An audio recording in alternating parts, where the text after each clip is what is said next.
What is a polycrisis, and how and when could it happen? We're actually in the midst of one at the moment. We have an energy crisis and food crisis and economic downturn that are all happening at the same time. It's the set of concurrent cascading risks that happen at the same time. So that's where we are today. That's 2023. What we're seeing, though, is that in the 2-year time frame and the 10-year time frame, we're at a risk of more of these polycrises unfolding.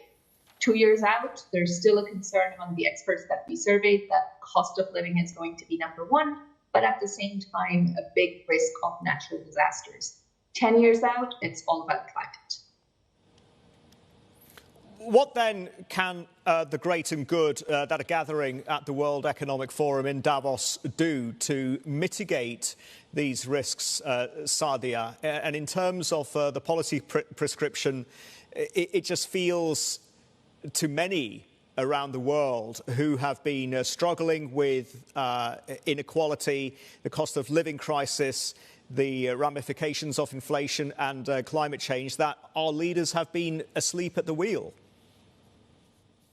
It is a very, very challenging environment at the moment. The last time that inequality and inflation were major concerns at the same time as an energy crisis was back in 2012 and 2013. We're coming off of the global financial crisis. Some of these concerns were at play.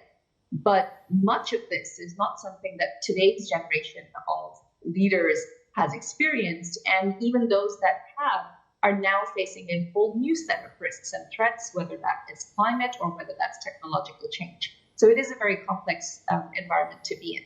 What we're calling for is that leaders need to have a dual lens in place. Yes, there are short-term crises, short-term emergencies. They have to deliver solutions to their populations, but that's not going to be achieved with a purely inward stance, and that's not going to be achieved with a purely short-term stance. There needs to be the sort of medium-term investment, for example, in health systems, for example, in education and skilling, the kinds of things that put in place societal resilience, and most importantly, climate change mitigation and climate change adaptation, which are the top 1 and 2 risks.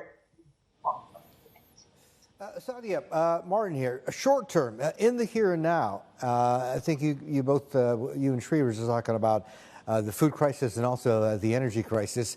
They basically have the single source. It may have started partly with the coronavirus, but now it's pretty obviously emanating from the ongoing war in Ukraine.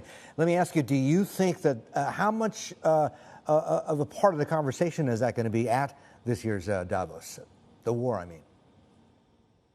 You know, the report covers 5 different angles: economic risks, technological ones, geopolitical ones, societal ones, and environmental ones. All 5 of those areas are going to be part of the meeting next week as leaders from various sectors come together. But more importantly, it's not so much about looking at these issues in silos. It's looking at the interconnections between them and finding those synergistic solutions. So, for example, the kinds of technologies, agricultural technologies, that can increase, for example, crop yields. The kinds of technologies that can then make reskilling and upskilling much faster for workers that are at risk of displacement. Those are the kinds of solutions we'll be looking at, because we need to see what's going to deliver the greatest return on investment, especially as governments face more constrained budgets than they have in some time.